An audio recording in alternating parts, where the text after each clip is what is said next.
Women voters, Champlin Women of Today, Metro North Chamber of Commerce, and North Suburban Optimist Club welcome you to meet the candidates for those running for Minnesota Senate District 36, which includes Champlin and part of Coon Rapids. Thanks to the candidates, Champlin City Hall, and QCTV for making this event possible. This year, the League of Women Voters is holding our Meet the Candidates forums without an audience to avoid COVID-19 spread.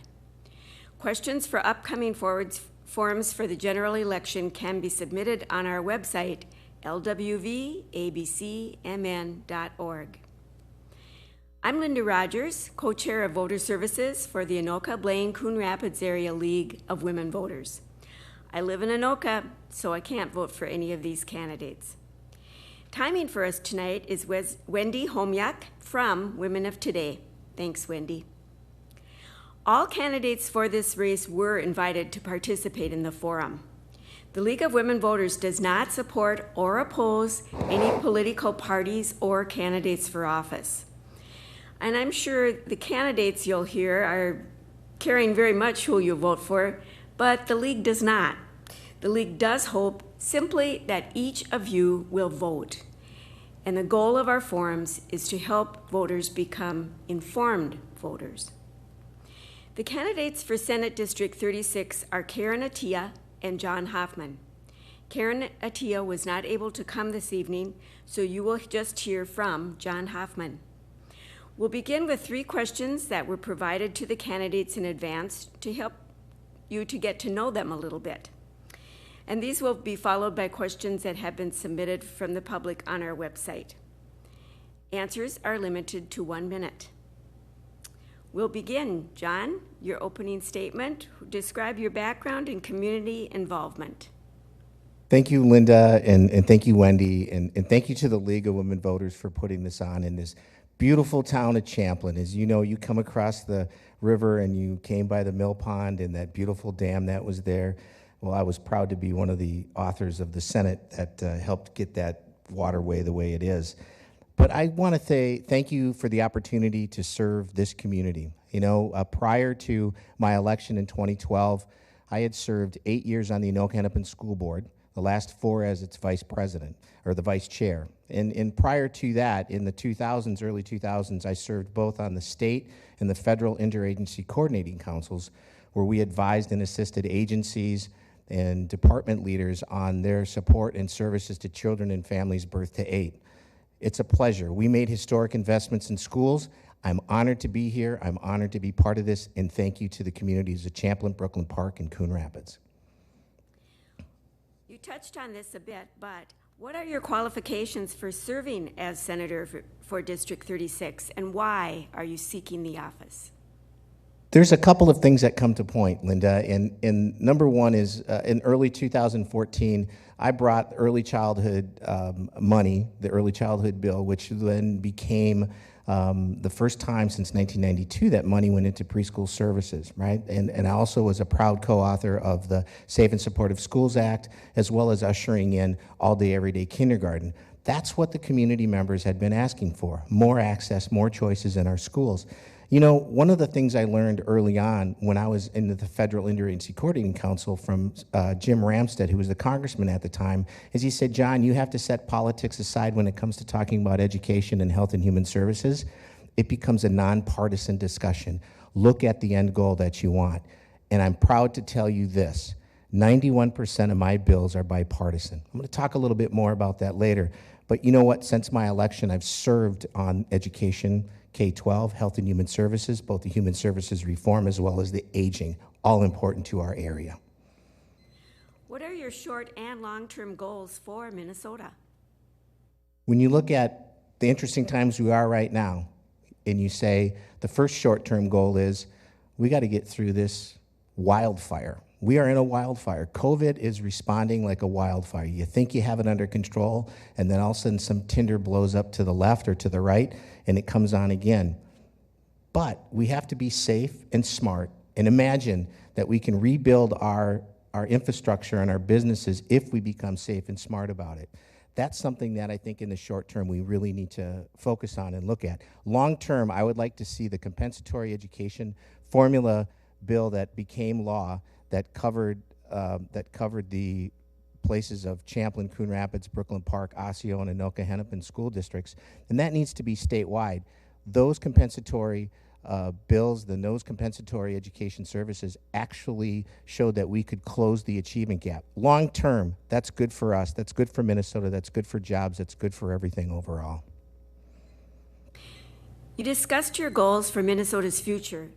What is the goal you would put at the top of your list, and how could that goal be achieved?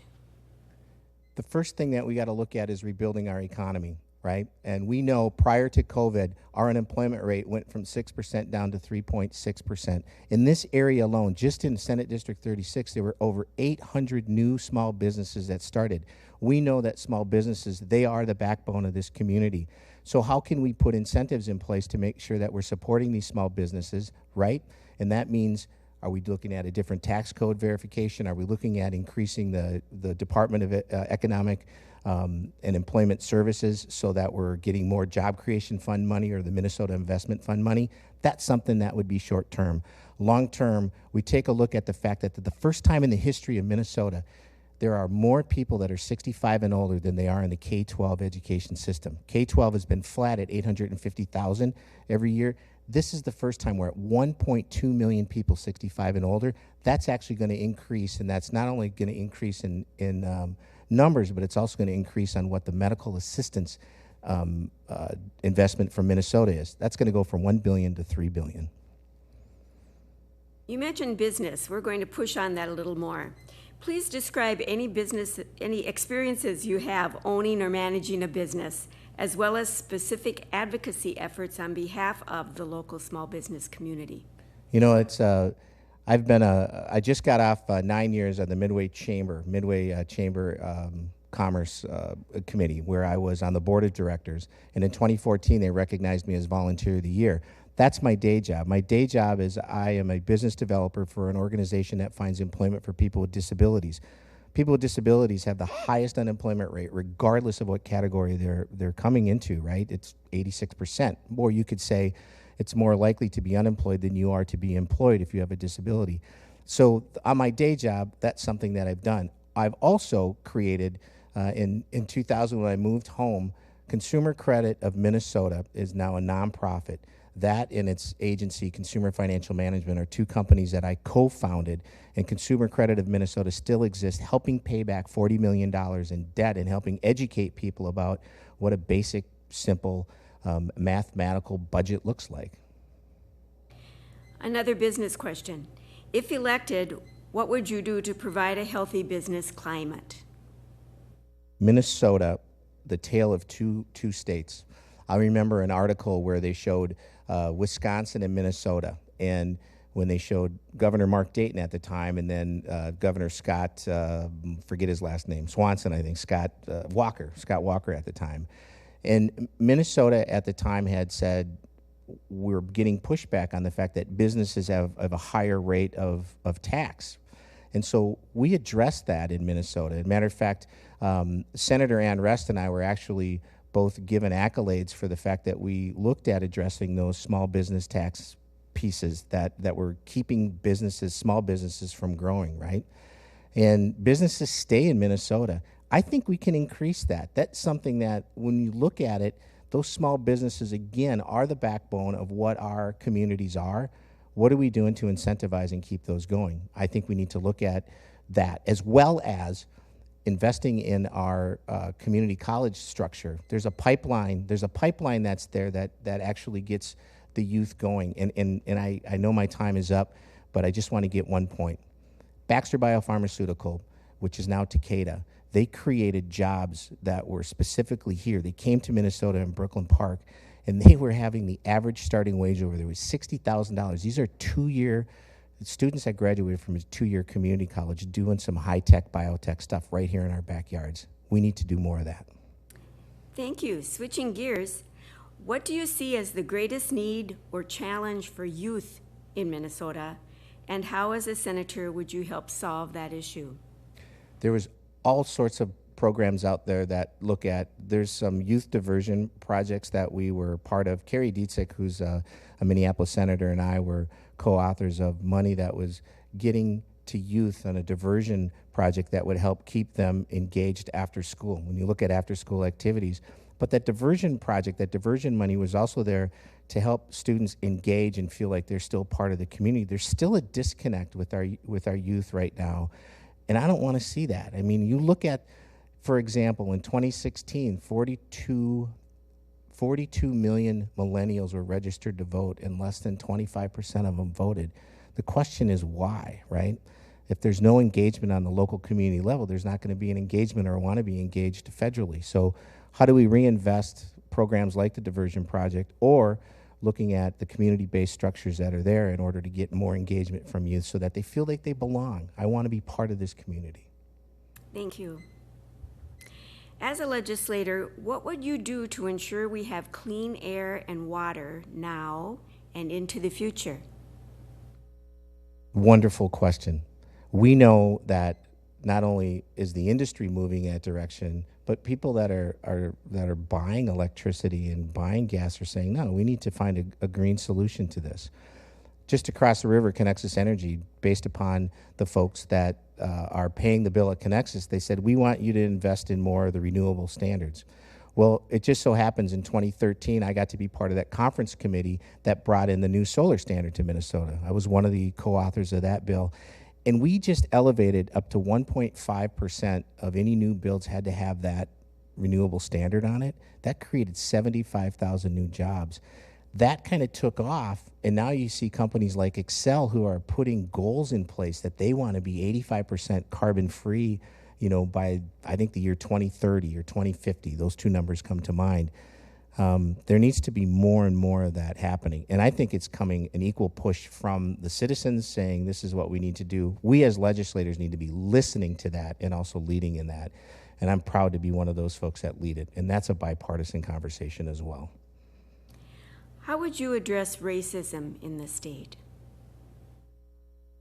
You look at racism, first of all, what we see happening is not okay.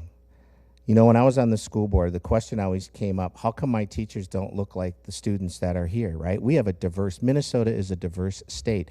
We know that in Champlin alone, Jackson Middle School, there are probably 60 or 70 different languages spoken there. And you walk through there and you think, wow, did this diversity happen 30 years ago? No, it did not.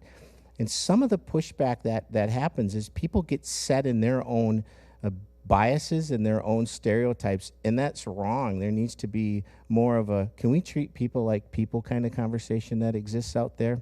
And I think it has to start young. It has to start in our young days, making that we're an inclusive society and that we're looking at each other as human beings and not because of some label that somebody has. That is also intent on when we look at people with disabilities. Why are we labeling people? Why aren't we looking people as people, right?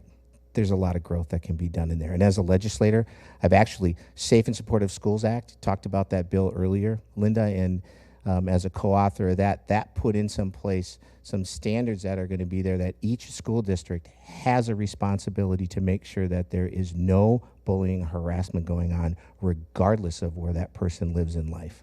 Thank you. Do you think the statewide police reforms passed by the legislature this summer are moving Minnesota in the right direction?